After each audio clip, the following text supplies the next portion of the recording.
You know what concerns me is the rise of people that think that everyone owes them something. Sure. You know, that's the weird one. Like we were talking about AOC, who, you know, she seems like a nice girl, good-looking woman. She's young. She's got energy. She wants to do good things. She wants to do some good ones.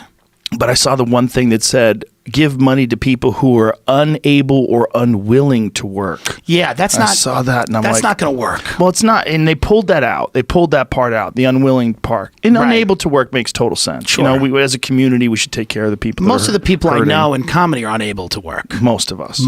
Yes. This is the only thing we can do. But her thing was a weird one because that thing, unwilling to work, it's like, hey. You just crossed over into Crazy Town. Like this is, but that means that Crazy Town was always in the back. You always had that. Yeah. When you put that on paper, that means this is something that's been discussed. Like part of the appeal, and I don't know how influential she was in getting Amazon to drop out of New York. But I live in Queens, so everyone was paranoid Amazon was coming. I was in a bagel. I know carbs no good, but I was in a bagel shop. I gave up dairy 2 weeks ago. I'm turning it around. I was in a bagel shop. Everyone was paranoid about Amazon. Amazon's going to come. We're all going to get priced out of our little shoe boxes that we live in. Or some of the people that own those shoe boxes were like, I'm a millionaire now because Amazon's coming. But here's the thing. It's hard to have a rational discussion about inequality right now because in a place like New York City, it's so expensive to live. And the reason for that is that it's a destination for like foreign capital. So essentially, a lot of the buildings in New York City, foreign people buy apartments. They don't live in them. They use it to like launder money, and they buy them not even under their real name. They buy them under the name of a shell corp, like an LLC. And then they have like these investments, and it really makes everything insanely expensive. That's what's making everything expensive? That's what's making a lot of real estate in New York City expensive. What if you got to guess, what percentage of like expensive apartments are owned by? I'll tell you, between 2008 and 2014, I think 50% of apartments going into contract were, because I do a show, but I used to be a double-decker tour guide in New York City, and so I do a show, like a funny comedy show where I sell tickets, I put people on a tour bus, and then we go around to these buildings and just scream at these buildings. It's fun. It should be illegal, but it's fun.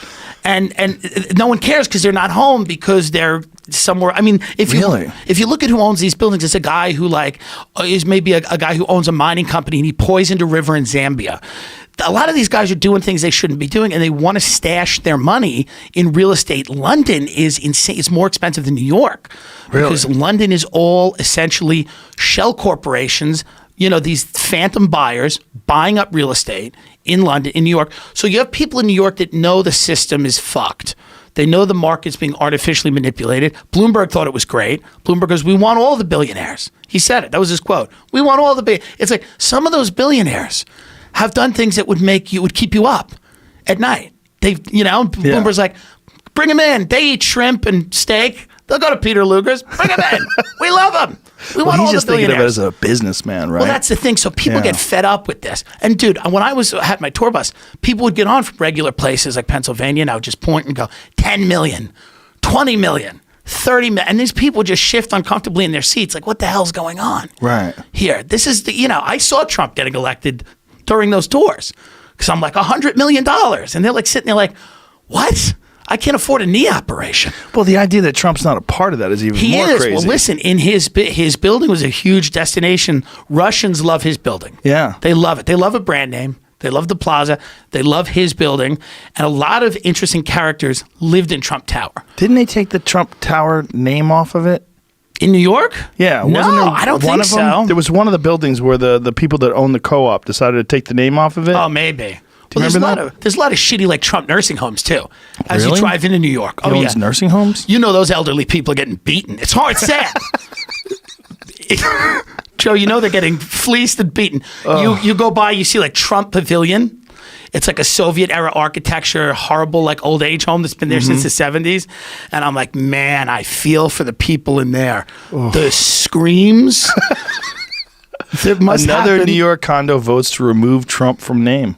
Yeah. New York City condominium on Thursday removed President Trump's name from the building's facade. The second time in 4 months his name has been removed from a condo in the city. 55% of Trump Place condo owners at 120 Riverside Boulevard in Manhattan voted in favor of removing the large sign above the front door The buildings. I mean, isn't that crazy? Who cares? These are self-important people. Well, no one I think cares. they're worried about their Security? investment. Oh, that's a good point. Yeah, I think if you try to sell it and it's Trump Place, and you're going to eliminate 50% of your buyers. The dictators that are buying those apartments think it's great. They probably They're don't. fine. Maybe they don't. Maybe they're they like, don't. you know Maybe what? you're This right. is probably we'll probably go down the street to this no-name building. We'll be better off. But a lot of his condos were sold to mafia and Russian business guys. I mean, he's always had that. He did deals. There was this firm located in Trump Tower called Bayrock Financial, which was headed by this guy, Felix Sater. Felix Sater was a guy who the FBI had convicted in like a Russian pump and dump stock scam.